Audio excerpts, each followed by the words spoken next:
This is the weekly wrap up presented by the Conversation Project. I'm Jake from Payne. This is simply the wrap up of the news stories we posted all week long on the Conversation Project feeds on Facebook and on Twitter, and talked about, well, most of them throughout the week in the things you might have heard, podcasts, videocasts, every single weekday morning. Here, we're going to do something different. On the podcast for things you might have heard, we'll give you the latest in the day prior or the weekend prior for Monday that you vet as conversational. And then I sort of move them around and pick the best ones that I think are most perspective-wise work out. This podcast, it's all about you. Straight stats with the top 10 stories that you gave us per your engagement, the stories that you said were the most engaging stories. Plus, we'll give you some perspective and give you the top 15, if you will, 11 through 15. We call those also rants, to show you what stories were close, and some of these stories you actually talked about inside of the weekly wrap-up or inside of the things you might have heard podcast, if you will, but they weren't quite the top ones for the entire week. And we also give you real perspective for the story we dubbed the almost irrelevant story of the week. This story is really usually pretty important, actually. By the time we get to it, it's something that really sort of should have mattered, but got no love with you inside of the voting. This week, that number is 227, story number 227. And I think this one's a pretty big one, pretty pivotal one, in my opinion. But you did not think so. So we'll give it a little love, but not much, because you didn't get much in the meantime. We'll explain how feeds work a little bit later and how your engagement plays to what we do on this thing.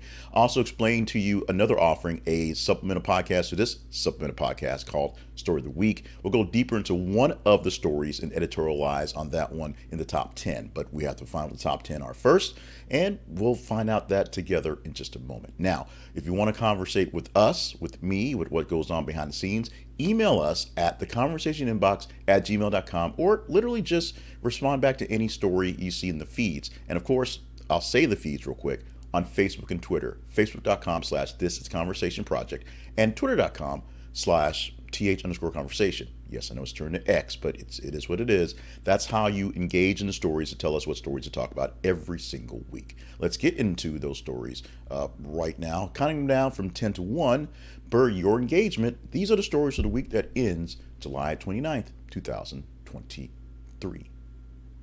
The story at number 10, Joe Rogan keeps turning down Trump's request for a podcast interview. We posted this on Tuesday, the 25th of July. And the story goes with no real word from Joe Rogan or Donald Trump, but his people, his handlers, the folks running his campaign, his advisors, say they'd love to get Joe Rogan to chat with Donald Trump a little bit on his podcast. That's what they told the Daily Beast last week. However, Joe Rogan seems to not want to take that bait. Now, Joe Rogan is a very smart man. You may disagree with some of the things he says or how he does things, but guess what? Everybody listens to him. A lot of people like him, and he is the person that people want to see. A lot of nominees have been on the show. Vivek Ramaswamy's been on there twice, I believe, since he's been running for president. And a lot of people will go on the show and just seemingly random and do their 3-hour chat with Joe Rogan and get their fame from that podcast, no matter what you think about it. Donald Trump would love to get a chance to talk to Rogan's vast audience of dudes, and he's not letting that happen because Joe Rogan says he doesn't really do politics, although he does it. He doesn't really pick Republican or Democrat, although he sort of does. And he doesn't want to really sort of push things. He actually is a big Bernie Sanders supporter and said that very, very loudly. But since Bernie has no chance of being president, he's turning down as many actual candidates who can be on as possible. Now, Biden's not trying to get on the show, but Trump is. Other folks are getting their mentions as it is. Joe Rogan knows he is a gatekeeper to get to a large audience, and he's playing that very well. At number 9, Billy Gunn leaves his boots in the ring following AEW Collision loss into House of Black. This happened, or at least we posted this on Saturday, the 22nd of July. And this is one that I didn't talk about. It was very, very high up there when it posted it, when it came in for Monday. And we just chose something else because we had to choose from 30 different stories. Because I'm a big wrestling fan, and I'm a fan of Billy Gunn, by the way, this is a big deal for what's going on. When a wrestler leaves his boots in the ring, that means he's done. We've seen it recently for a lot of big-time folks. Of course, The Undertaker did it in big fashion, and of course, Triple H also, who celebrated a birthday this week, did it in big fashion as well. Billy Gunn did it in the traditional way. He had a match on TV, a live televised match, and unbeknownst to anybody, when the match was over, instead of taking his bow, he took off his boots, left in the ring, and walked back to the locker room, signing that he essentially done in the ring for wrestling. This is a big honor that you give to folks when they do this. You give them their props, you give them their flowers, and he got a big cheering celebration as he walked out. Now, apparently he's not talked to anybody in the business in particular since that, and of course this is going to come out on Saturday, a Saturday past the time. So we'll see if they mention Billy Gunn in AEW, that faction coming up. But big deal in the wrestling world and in the sports entertainment world, if you still follow that. Billy Gunn, who's been a big star in the WWE and now AEW, also Impact Wrestling as well, apparently literally leaving his boots in the ring, giving it up for a career. At number 8, New York City crane collapse during fire on top of Manhattan, New York City high-rise under construction. A little hard to read, but you get the gist of the story. This came out on Wednesday, the 26th of July, where authorities say 2 firefighters and at least 9 other people suffered some minor injuries. No one seriously injured as a fire broke out on a crane on a building under construction. As the crane operator tried to take the fire down, he lost control of the crane and it basically crashed and collapsed onto the roof. No one, as we say, seriously injured, but injury to the building is a big deal. That means delays to construction on this building, which means delays to traffic and people's lives in the area, and of course, lots and lots of money that must be spent. The good news, as we repeat again, no serious injuries from this fire, from this collision, from the collapse of the crane. But serious things must be done with this one. This one, breaking news that popped up early in the morning that we followed for a while because it was breaking news. At number 7, Saudi Arabian soccer team Al-Hilal makes record $332 million bid for France striker Kylian Mbappe. This was posted on Tuesday, the 25th of January, or July, I should say. And here's the thing where it gets really weird. The whole total number amount was $1 billion, and we couldn't figure out what the deal was. They wanted to pay Mbappe about $700 million for his contract, but they'd have to buy out his contract from his current team in Paris Saint-Germain, and that cost would have been $333 million. Now, why are we talking about this? Because there's a lot of money in Saudi Arabia, because they have a lot of money, are doing what they can to sort of sports wash everything. They're trying to buy out golf. We're seeing that happen. They're trying to buy out Olympic players. They're buying out basketball. Now they're trying to buy out soccer, or at least they have been with World Cup coming their way. Mbappe wants no part of this, so the talks went very, very, very, very short. In fact, they went nowhere. And so that means that Paris Saint-Germain does not get $330 million, which would have been a record for buying out a contract, and Kylian Mbappe does not get $700 million or going to play in Saudi Arabia. More or less end of story. End of story for Kylian Mbappe. Not the end of story for Saudi Arabia trying to buy up all the players because they have all the money. We see it in golf. We'll see it in other sports.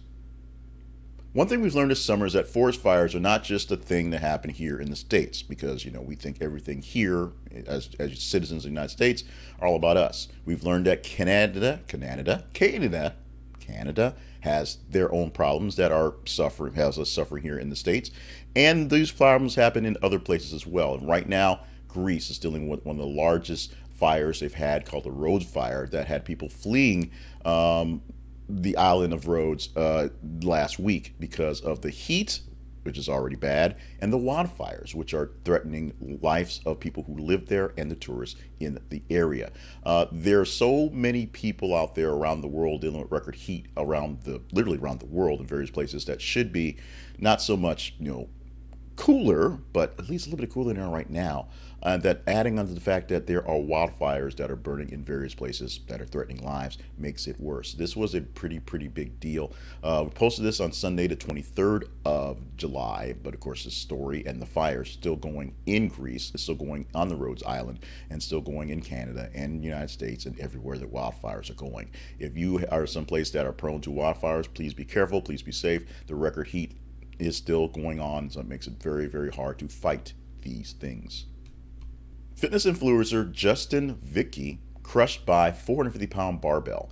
This is a sad story that came up during the week. We posted on Saturday, the 22nd, so it came up over the weekend, and people basically, as you see, as this number 5 story this week, really engaged in this one.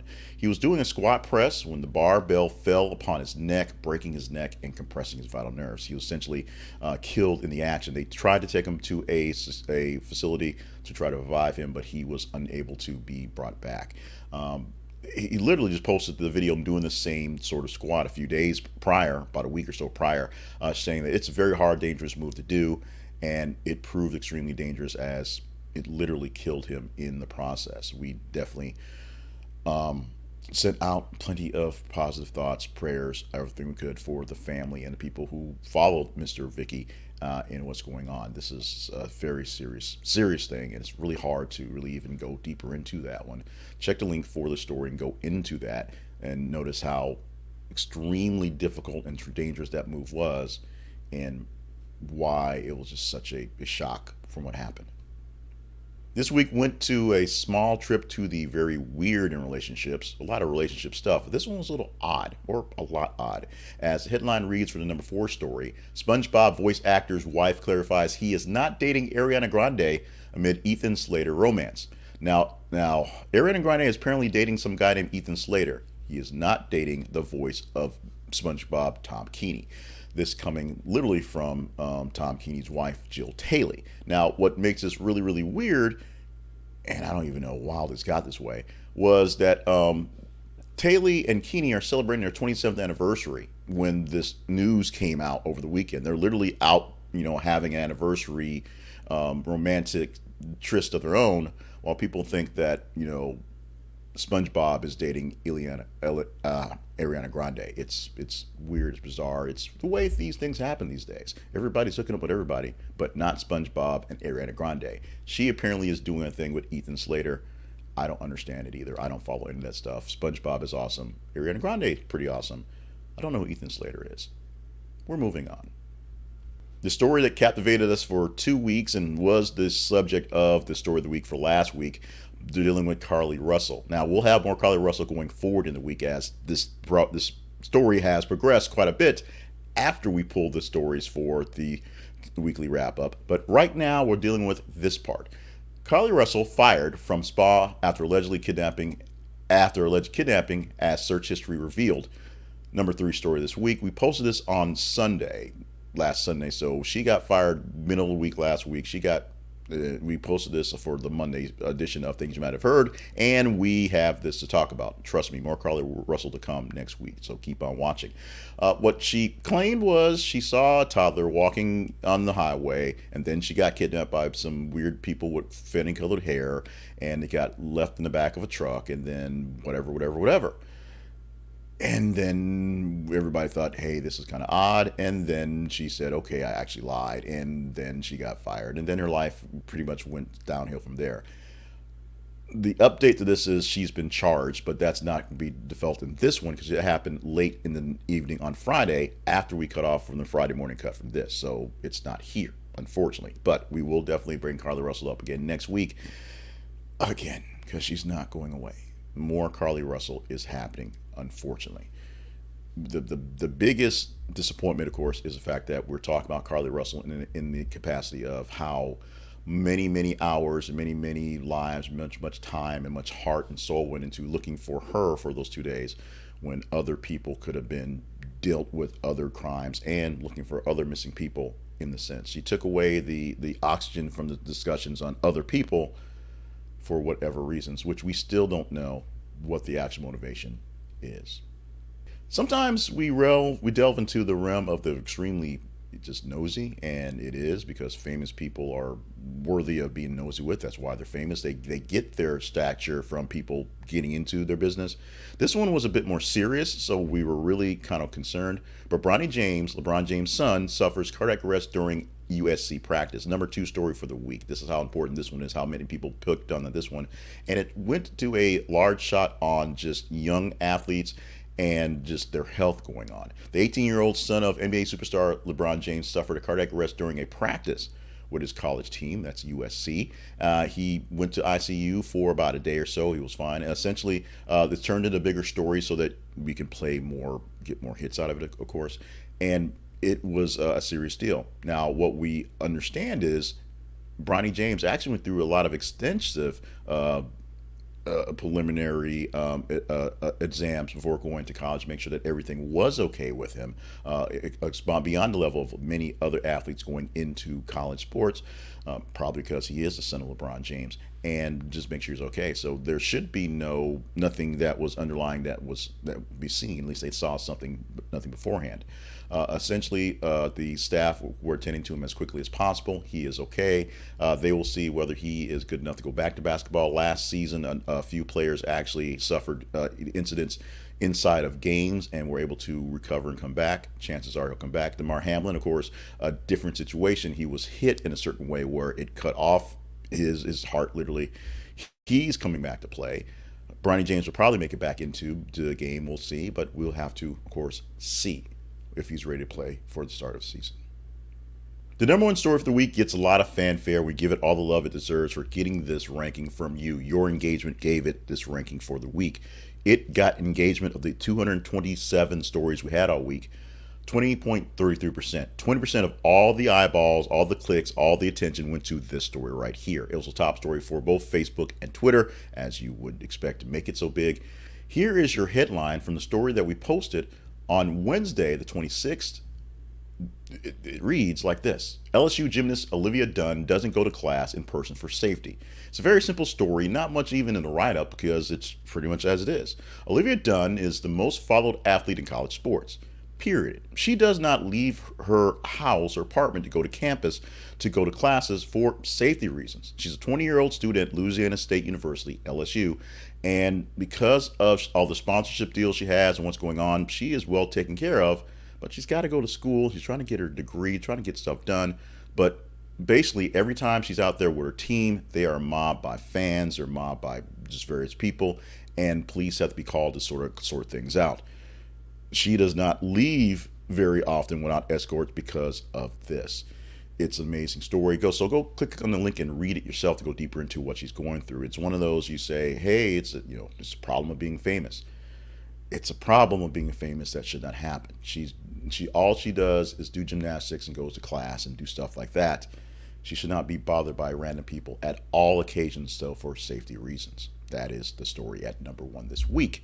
Now that we've gone through the stories from 10 to 1, the top 10 stories, we're going to get into the stories in just a bit about the ones that aren't quite there. The almost ran. Stories from 11 through 15. Stories that most of them we actually talked about throughout the week in things you might not have heard, but did not make it from the full rankings when we looked them down. I mean, we do this thing 5 days a week. There's a lot of stories we talk about. They can't all be top 10.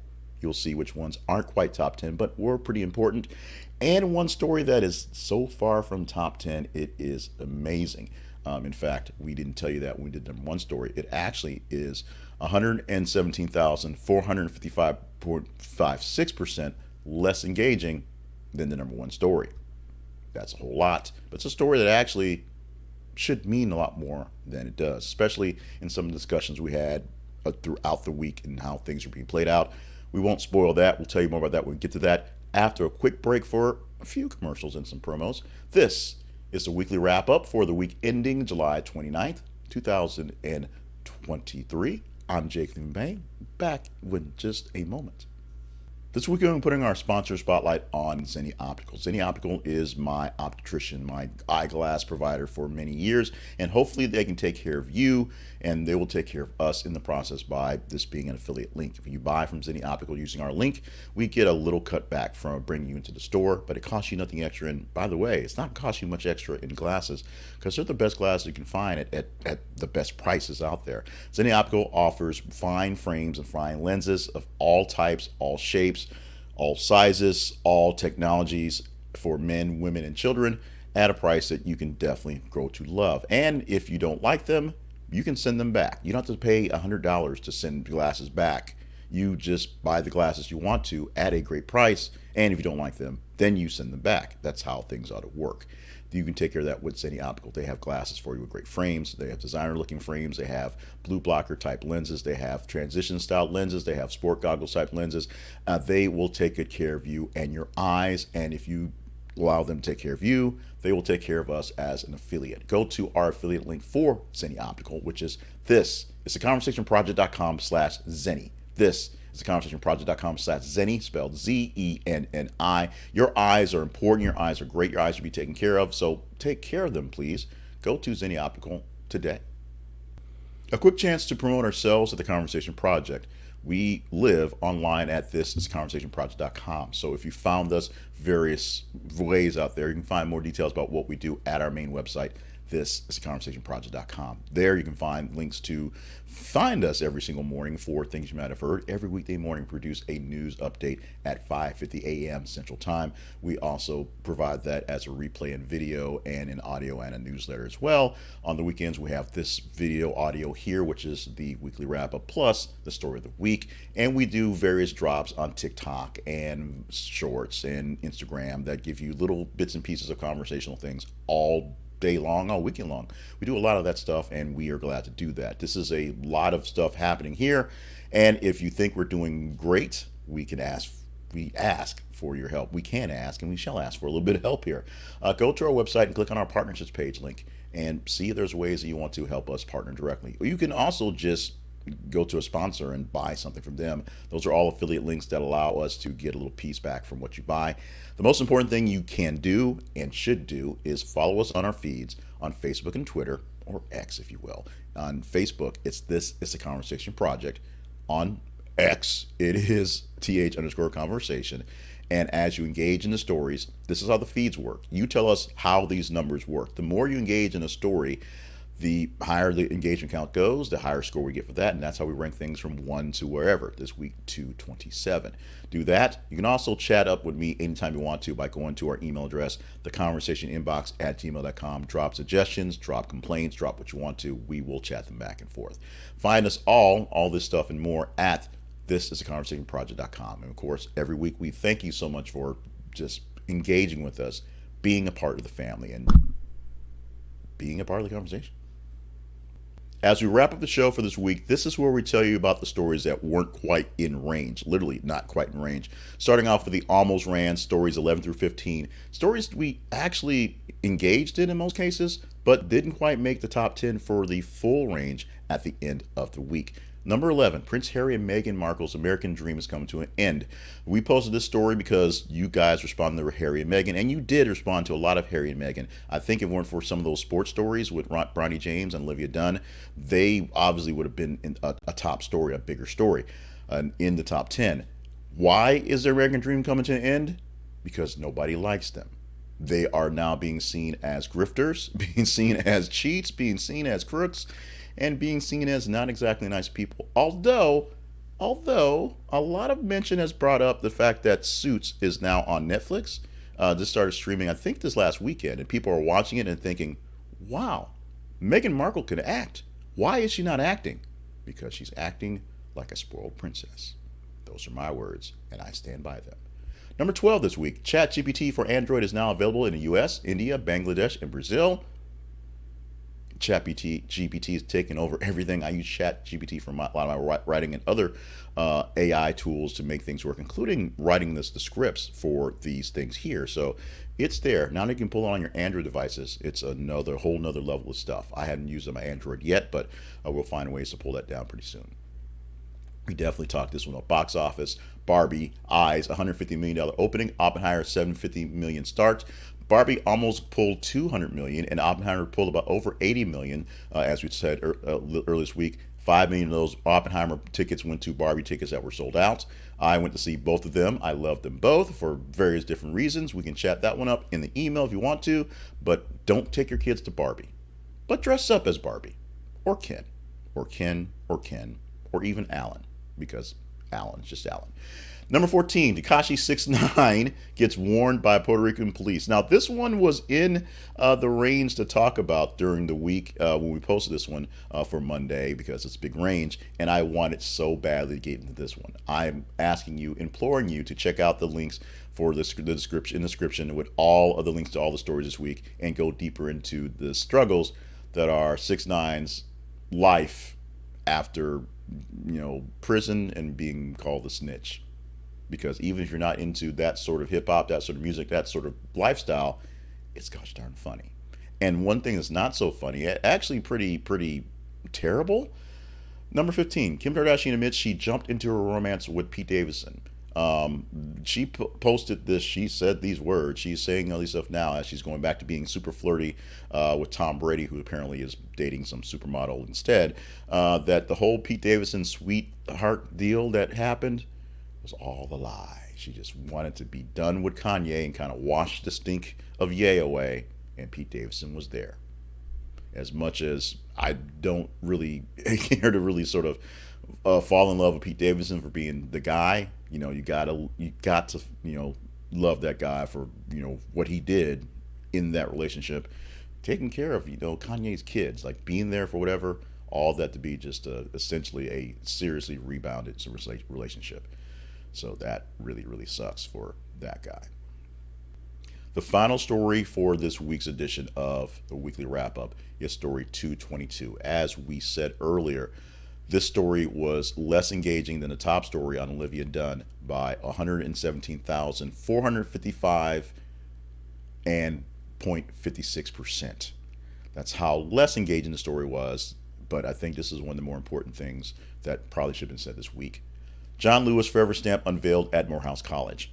United States Postal Service says the commemorative stamp honoring the American hero who called Atlanta home is now viable, now live, now available at a UPS store near you, or not UPS, a Postal Service store, USPS.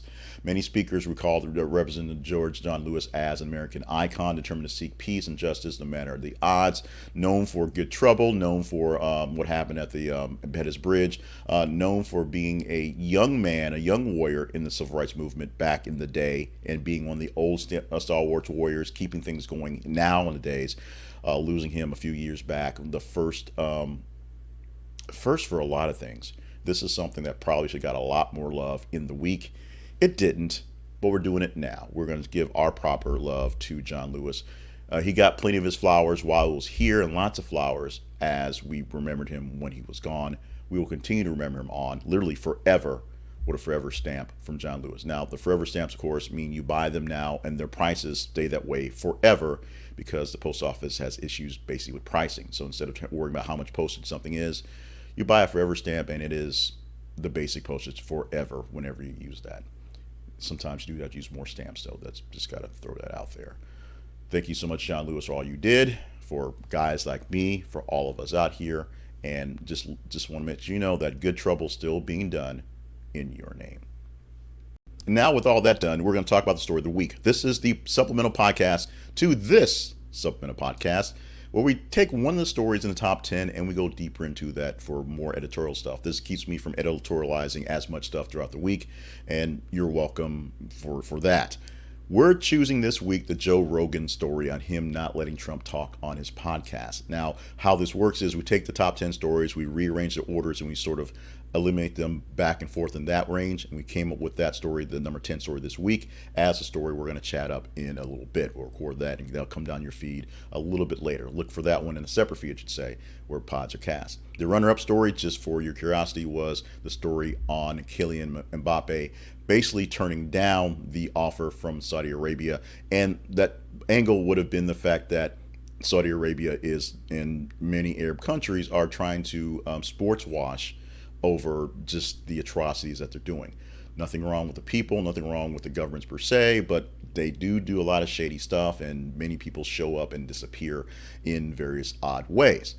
To fight that, they're buying golf leagues, they're buying soccer players, they're buying the big stars so they can represent them in a new light, and people just don't think about, oh yeah, we know that they're kind of shady, but they put on a great party. That sort of happens there. Joe Rogan, we're going deeper into how Donald Trump wants to get all the air, all the oxygen, all the eyeballs from every place.